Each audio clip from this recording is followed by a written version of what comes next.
तो बच्चों पढ़ेंगे कैसे नहीं, हम आपको पढ़ा के रहेंगे। आज पॉलिटिकल साइंस की एक और टॉपिक के साथ मैं आपके सामने फिर से पेश हुआ हूँ। आज हम सीखेंगे सत्ता के समकालीन केंद्र के बारे में। ठीक है बच्चों, और जानेंगे कि इस चैप्टर के तहत कौन कौन से इंपॉर्टेंट टॉपिक है और कौन कौन सी चीज़ों को हमें बहुत अच्छे से पढ़ना है। वैसे पढ़ना तो हमें सभी चीज़ों को अच्छे से है, तो चलो शुरू करते हैं और जानते हैं कि क्या हमें अच्छे से करना है। तो चलो पढ़ाई अच्छे से करना है, चलो आइए पढ़ते हैं हम। ठीक है बच्चों, सबसे पहले जान लेते हैं इस चैप्टर के बारे में कि इसमें कौन कौन सी चीजों के ऊपर हमें ध्यान केंद्रित करना है एक नजर में। ठीक है, सत्ता के वैकल्प समकालीन केंद्र। आपको पता है कि दूसरा विश्व युद्ध कब हुआ था? 1939 से लेके 1945 के बीच। जब जैसे ही दूसरा विश्व युद्ध खत्म हुआ 1945 में, उसके बाद दो शक्तियां बहुत महत्वपूर्ण पूरे विश्व के सामने में बनी रही, उभर कर आई। ठीक है, एक का नाम था यूएसए, एक का नाम था यूएसएसआर। आपको इसमें कंफ्यूजन नहीं होनी चाहिए। एक तरफ अमेरिका थी, संयुक्त राज्य अमेरिका, दूसरी तरफ सोवियत संघ था जो 15 देशों का समूह था। ठीक है बच्चों, उसके बाद जो दो शक्तियां थी वो अपनी मनमानी चला सकती थी। पूरा विश्व दो ध्रुवों में बढ़ चुका था, लेकिन इन दो ध्रुवों के अलावा भी बहुत सारे संगठन उभर कर आ रहे थे दूसरे विश्व युद्ध के बाद, और इन्हें उस समय के सत्ता के केंद्र के रूप में देखा जा रहा था। ठीक है, ये सत्ता के उस समय के समकालीन केंद्र थे। ठीक, सत्ता के समकालीन केंद्र के रूप में इन्हें जाना गया। इसमें विशेष रूप से आसियान के बारे में बच्चों, आप इसमें विशेष रूप से यूरोपियन संघ के बारे में, यूरोपियन यूनियन के बारे में जानेंगे। ठीक है, इसमें आप ये भी जानेंगे कि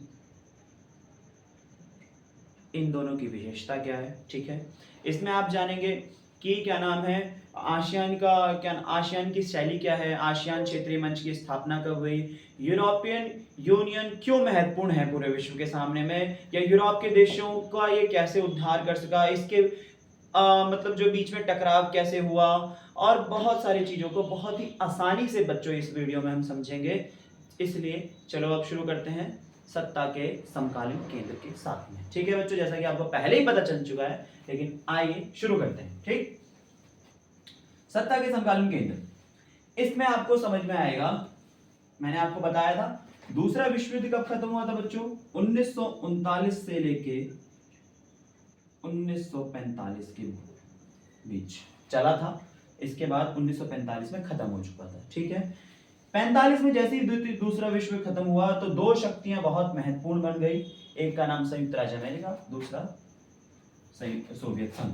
ठीक है, ये दोनों ही संगठन क्या थे? बहुत महत्वपूर्ण थे। पूरे विश्व को इन्होंने दो ध्रुवों में बांट दिया था। कितने ध्रुवों में बच्चों? दो ध्रुवों में बांट दिया था। और इस दो ध्रुवों के बाद में विश्व के सामने में जब और भी संगठन उभर कर आए तो कहीं ना कहीं विश्व के सामने जो है विकल्प उभर कर आए। ठीक है, हमारे सामने में अगर दो दुकानें थी और अगर दो और खुल जाती है तो दो दुकानों का और विकल्प मौजूद हो जाता है। वैसे ही दो संगठन था, दो शक्तियां थी, अगर और कोई केंद्र आए तो हमारे सामने विकल्प मौजूद हो गया। ठीक है, सत्ता के समकालीन केंद्र। ठीक है, ये शक्तियां दो ध्रुवता के सामने जो नई नई शक्तियां उभर कर आ रही थी, जैसे यूरोपियन संघ जो बाद में उभर कर आई, ठीक है, आसियान हो गए, ये सत्ता के समकालीन केंद्र के रूप में जाने गए। ठीक है बच्चों, इससे आप समझ सकते हो, इसे आप कैसे समझ सकते? सत्ता के समकालीन केंद्र। ओके बेटा, समझेंगे यूरोपियन संघ के बारे में। यूरोपियन संघ कैसे अस्तित्व में आया? ठीक है बच्चों, सबसे पहले आपको पता है 1945 के बाद में क्या हुआ? विश्व युद्ध की समाप्ति हो गई। ठीक, 1945 के बाद में बहुत सारी शक्तियां अस्तित्व में आने लग गई, बहुत सारी शक्तियां बर्बाद हो गई। पूरा का पूरा यूरोप क्या हुआ? यूरोप की जो अर्थव्यवस्था थी पूरी चरमरा गई। चरमराने का कारण था द्वितीय विश्व युद्ध का लड़ना। ठीक है बच्चों, द्वितीय विश्व युद्ध का लड़ना। ठीक, दूसरा विश्व युद्ध लड़ने की वजह से पूरी की पूरी आर्थिक स्थिति से कमजोरी यूरोप में छा गई। ठीक है, यूरोप की आर्थिक मदद किसने करी? संयुक्त राज्य अमेरिका ने करी। ठीक, यूरोप के अधिकतर देश पूंजीवाद का क्या करते थे? समर्थन करते थे, और इसकी मदद अमेरिका ने इसलिए कर दी। उसके बाद इस मदद को एक नाम दिया गया जिसका नाम था मार्शल योजना। क्या नाम था बच्चों? मार्शल योजना। इस योजना के तहत यूरोपीय आर्थिक सहयोग संगठन की स्थापना करी गई। कब करी गई बच्चों इसकी स्थापना? 1948 में। कब की गई बच्चों? 1948 में। 1949 में यूरोप में एक और कदम लिया गया यूरोप की राजनीति को सुधारने के लिए। इसमें यूरोपीय परिषद का गठन किया गया। 1949 में क्या किया गया? यूरोपीय परिषद का गठन किया गया। इसको आगे चलकर किस नाम से पुकारा गया? 1957 मतलब 1957 में यूरोपीय आर्थिक समुदाय के रूप में। ठीक है, इसका गठन हो गया 1957 में यूरोपीय आर्थिक सहयोग संगठन का, या यूरोपियन इकोनॉमिक कम्युनिटी बोल सकते हो आप इसे इंग्लिश में। फिर इसी संगठन का 7 फरवरी 1992 में 1992 में मास्ट्रिच संधि के माध्यम से यूरोपियन संघ में बदल दिया गया। यूरोपियन संघ की स्थापना अगर आपसे बच्चों को कोई भी पेपर में पूछे तो 7 फरवरी 1992 में की गई थी। ठीक है, और वर्तमान में इसमें कितने देश शामिल हैं? 27 देश। कितने देश शामिल बच्चों? 27 देश। तो अब हम जानेंगे यूरोपीय संघ के गठन के उद्देश्य। ठीक है बेटा, जिसमें जानेंगे हम इस संघ के गठन करने के, बनाने के क्या क्या उद्देश्य थे। एक समान विदेश नीति व सुरक्षा। आपको पता है सभी की विदेश नीतियां कैसी हो? एक दूसरे के समान हो, एक दूसरे के लिए लाभदायक वाली हो। ठीक है, और सुरक्षा की भावना से एक दूसरे की सुरक्षा कर सके। यूरोप अपनी पूरी के पूरे सभी संगठन में जुड़े हुए देशों की मदद कर सके, सुरक्षा कर सके, इसलिए इसका गठन किया गया था। आंतरिक मामलों तथा न्याय से जुड़े मामलों पर सहयोग। न्याय की जब भी स्थापना करनी हो तो उसमें सबका सहयोग जुड़ा हो, छिपा हुआ हो। ठीक है बच्चा, आगे हम समझेंगे एक समान मुद्रा का चलन। ये अपनी एक करेंसी को रखना चाहते थे जिसका नाम क्या था? यूरो था। क्या नाम था बेटा? यूरो। ठीक है, यूरो, इसका आप लिख सकते हैं यूरो। ठीक है, यूरो इनकी करेंसी थी। उसके बाद वीजा मुक्त आवागमन। आपको पता है किसी भी देश में जाने के लिए आपके पास में क्या होना चाहिए? वीजा होना चाहिए, और जितने भी संगठन के देश थे उसमें बिना वीजा के जा सके, आ सके। आवागमन मतलब आना और जाना दोनों हो सके बिना वीजा के। ठीक है बच्चा, जानेंगे यूरोपियन संघ की विशेषता। अब हम जानेंगे बेटा यूरोपियन संघ की विशेषता को। ठीक है, यूरोपीय संघ ने आर्थिक सहयोग वाली संस्था से बदलकर राजनीतिक संस्था का रूप ले लिया। ठीक है, इसमें पता है इसने क्या करा, जो इसकी आर्थिक रूप से ये देशों की मदद करने के लिए बनी थी ये संगठन, लेकिन इसने धीरे धीरे विश्व राजनीति में भी महत्वपूर्ण भूमिका निभाना चालू कर दिया। ठीक है, उसके बाद यूरोपीय संघ एक विशाल राष्ट्र राज्य की तरह कार्य करने लग गया। जैसे बहुत बड़ा राष्ट्र हो, यूरोपीय संघ एक संगठन के रूप में ही नहीं, एक राष्ट्र के रूप में काम करने लग गया, क्योंकि यूरोप के बहुत सारे देश इसमें शामिल थे। ठीक है, इसकी सीमा कई गुना बढ़ गई, इसमें कई चीजें विशेष रूप से उभर कर सामने आने लगी। इसका अपना एक झंडा था बेटा, इसका एक अपना राष्ट्रगान था, इसका स्थापना दिवस था, इसकी एक मुद्रा यूरो थी। अन्य देशों से संबंधों के मामले में इसने काफी हद तक साझी विदेश और सुरक्षा नीति बना ली। इसकी सुरक्षा नीति और विदेश नीति भी काफी साझी थी इसके संगठन के देशों के साथ में। यूरोपीय संघ में जो 12 सोने के सितारे आपको दिखते हैं उसके झंडे पे, वो इसकी एकता, आपसी मेल मिलाप, समग्रता, संप्रभुता, इन सब का प्रतीक है। और 2003 में बेटा साझा संविधान बनाने की कोशिश यूरोपीय संघ ने करी थी, जो बिल्कुल नाकामयाब रही थी।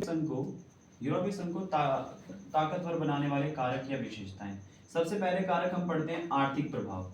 यूरोपीय संघ का आर्थिक प्रभाव क्या है, फिर हम अलग प्रभाव के बारे में पढ़ेंगे। ठीक है, उसके बाद अलग प्रभाव के बारे में पढ़ेंगे। यह 2016 में सबसे बड़ी अर्थव्यवस्था थी, जिसका सकल घरेलू उत्पाद मतलब जीडीपी 17,000 अरब डॉलर से भी ज्यादा था, जो उस समय लगभग अमेरिका के बराबर में ही थी। इसकी अपनी एक मुद्रा है जो अमेरिकी वर्चस्व के लिए खतरा है। ठीक है, विश्व व्यापार संगठन में इसकी हिस्सेदारी अमेरिका से 3 गुना है।